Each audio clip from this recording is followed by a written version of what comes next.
ሰላም ጤና ይስጥልኝ ክብራትና ክብራን ውድ የዩቲዩብ ቤተሰቦች እንደምን አላችሁ? ዛሬ እንግዲህ በሌላ ቪዲዮ ተገናኝተናል። ዛሬ በዚህ ቪዲዮ ላይ እንግዲህ የምንመለከተው ስለ ሻወር ነው። እንግዲህ ሻወር ከአወሳሰድ ጋር ተያይዞ እያንዳንዱ ሰው የራሱ ልማድ አለው። እንግዲህ አንዳንዶችን ጠዋት መታጠብን ሲያዘወትሩ፣ ሌሎች ደግሞ የቀኑ ውጥረት አራግፎ ለመተኛት ይበልጣል በሚል ማታ መታጠብን ይመርጣሉ። እናም እንግዲህ በዚህ ቪዲዮ ላይ የትኛው የተሻለ ነው፣ እንዲሁም በየትኛው ሰዓት ስታጠቡ የተሻለ ጥቅምን ታገኛላችሁ፣ ጉዳቱስ ምን ይመስላል የሚለውን በዚህ ቪዲዮ ላይ የምናሳያችሁ ይሆናል ማለት ነው። እንግዲህ ከዛ በፊት ሁላችሁም ይህንን ቪዲዮ ላይክ ማድረግ እንዳይረሳ፣ እንዲሁም ለዚህ አስተማሪ ቻናል አዲስ ከሆናችሁ ሰብስክራይብ በማድረግ ቤተሰብ ሁኑ። አሁን በቀጥታ ወደ ጉዳይ ሳልፍ እንግዲህ በሳይንሱና በጤና በኩል የትኛው የተሻለ ነው የሚለው እንግዲህ የጠዋት ሻወር እንግዲህ ንቃትን ለመፍጠር በጣም ተመራጭ ነው። እንግዲህ የጠዋት ሻወር በተለይ ቀኑን በኃይልና በንቃት ለመጀመር ለሚፈልጉ ሰዎች እጅግ በጣም ተመራጭ ነው።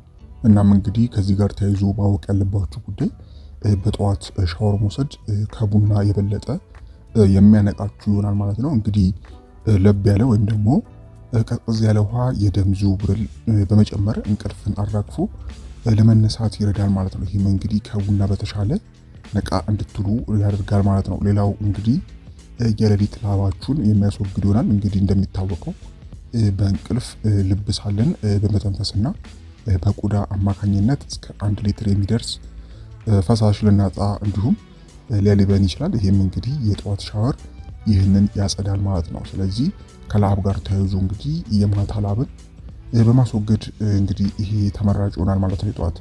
ሌላው እንግዲህ ከስነ ልቦና ጋር ተያይዞ የስነ ልቦና ጥንካሬን እንድታገኙ ያደርጋል። እንግዲህ ብዙ ስኬታማ ሰዎችና ስፖርተኞች የጠዋት ሻወርን ቀኑን በአዲስ መንፈስ የመጀመሪያ መንገድ አድርገው ይጠቀሙታል። እንግዲህ ብዙ ላይ ፖድካስቶች ላይ ወይም የተለያዩ ሚዲያዎች ላይ እንደምትሰሙት ብዙ ስኬታማ የሚባሉ እንዲሁም ስፖርተኞች የጠዋት ሻወርን ተመራጭ ያደርጉታል ማለት ነው። ስለዚህ ትንሽ ስኬታማ ቀን ለማሳለፍ በምታስቡበት ጊዜ የስነ ልቦና ጥንካሬ ለማግኘት የጠዋት ሻወር ተመራጭ ነው ማለት ነው።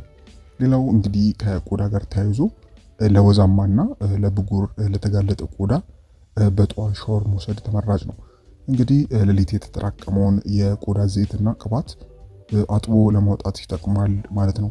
ስለዚህ እነዚህ ዋናዎቹ ጠቀሜታዎች ናቸው የጠዋት ሻወር ማለት ነው።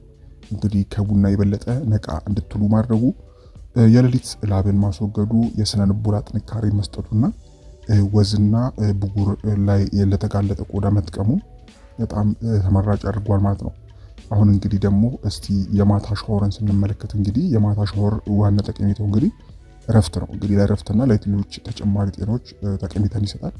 እንግዲህ የማታ ሻወር በተለይ ለቆዳ ጤናና ለጥሩ እንቅልፍ እንዲሁም ሰውነትን ዘና እንድትሉና ለእረፍት እንድትዘጋጁ ለመርዳት ተመራጭ ነው። እንግዲህ ከዚህም ከሚሰጣቸው እንግዲህ ጠቀሜታዎች መሃል የቀኑን ቆሻሻ ጠራርጎ ማጽዳቱ ነው። እንግዲህ ቀኑን ሙሉ የአየር ብክለት፣ አቧራ፣ ጢስ፣ ላብና የቆዳ ህዋሶች እንዲሁም የተለያዩ አለርጂዎች መንስኤዎችን ይዞ ወደ አልጋ ከመግባት ይታደጋል ማለት ነው። እንግዲህ በተለይም አቧራማ በሆኑ አካባቢዎች ለምትኖሩ ሰዎች ወሳኝ ነው ማለት ነው የማታ ሻወር ማለት ነው። ሌላው እንግዲህ ከሻወር በኋላ በተለይ እንቅልፍ ለሚያስቸግሩችሁ ሰዎች የእንቅልፍ ጥራትን በእጅጉ በጣም የሚያሻሽል ነው። እንግዲህ ከመተኛታችሁ በፊት ከ1 ወይም ደግሞ 2 ሰዓታት በፊት የሚወስድ ሻወር የሰውነት ሙቀትን በማስተካከል ሜላቶኒንን ወይም ደግሞ የእንቅልፍ ሆርሞንን እንዲለቀቅ ያደርጋል። እንግዲህ ጥናቶች እንደሚያሳዩት ሻወር ወስዶ መተኛት በ10 ደቂቃ ፈጥኖ እንቅልፍ እንዲወስዳችሁ ያደርጋል ማለት ነው። ስለዚህ ከእንቅልፍ ጋር ተያይዞ እንግዲህ በጣም ወሳኝ ነው ማለት ነው። እንግዲህ የአልጋን ጽዳት ከመጠበቅ አንጻርም እንግዲህ በቶሎ እንዳይቆሸሽ ይረዳል ማለት ነው። እንግዲህ ቆሻሻና ባክቴሪያ ወደ አንሶላ እንዳይገባ በማድረግ ከብጉርና ከአለርጂ ይጠብቃችኋል ማለት ነው። ሌላው ጡንቻን ዘና ያደርጋል፣ እንዲሁም ጭንቀትን ይቀንሳል። ከስራ ወይም ደግሞ ከስፖርታዊ እንቅስቃሴ መልስ ወይም ደግሞ በኋላ የጡንቻ ድካምን ለማስታገስ ወይም ደግሞ አስጨናቂን ቀን ካሳለፋችሁ ትንሽ ክብድ ያለ ቀን ወይም የሚያስጨንቅ ቀን ካሳለፋችሁ በኋላ የመፍትሄው ሻወር ስለሆነ በማታ እንግዲህ ሻወር መውሰድ ይህን ጥቅም ይሰጣል ማለት ነው። አንደኛው የቀኑን ቆሻሻ ጠራርጎ ማጽዳቱ፣ ሁለተኛው የእንቅልፍ ጥራትን ማሻሻሉ ሌላው ካልጋችሁ ጥራት ጋር ተያይዞ እንዲሁም ጡንቻን ዘና ማድረጉ በማታ ሻወር የመውሰድ ጠቀሜታ ነው ማለት ነው። እንግዲህ የሳይንስ ባለሙያዎች ድምዳሜ ምን ይላል ወደሚለው ስናልፍ እንግዲህ ደረቅና ወይም ደግሞ ሴንሲቲቭ ቆዳ ካላችሁ ጠዋት ብትወስዱ ይመርጣሉ። ማታ መታጠብ የቆዳ እርጥበትን ሊቀንስ ስለሚችል ማለት ነው። ስለዚህ ደረቅ ወይም ደግሞ ሴንሲቲቭ ቆዳ ካላችሁ ጠዋት ብትወስዱ የተመረጠ ነው ማለት ነው። ሌላው ማታ ወይም ደግሞ ሌሊት ላይ በብዛት የሚያለባችሁ ከሆነ ወይም ደግሞ በተበከለ አካባቢ የምትኖሩ ከሆነ ማታ መውሰድ የግድ ነው ማለት ነው። ሌላው እንግዲህ ጠዋት ስፖርት የምትሰሩ ከሆነ ሻወሩንም አያይዛችሁ ጠዋት መውሰድ ይኖርባችኋል ማለት ነው።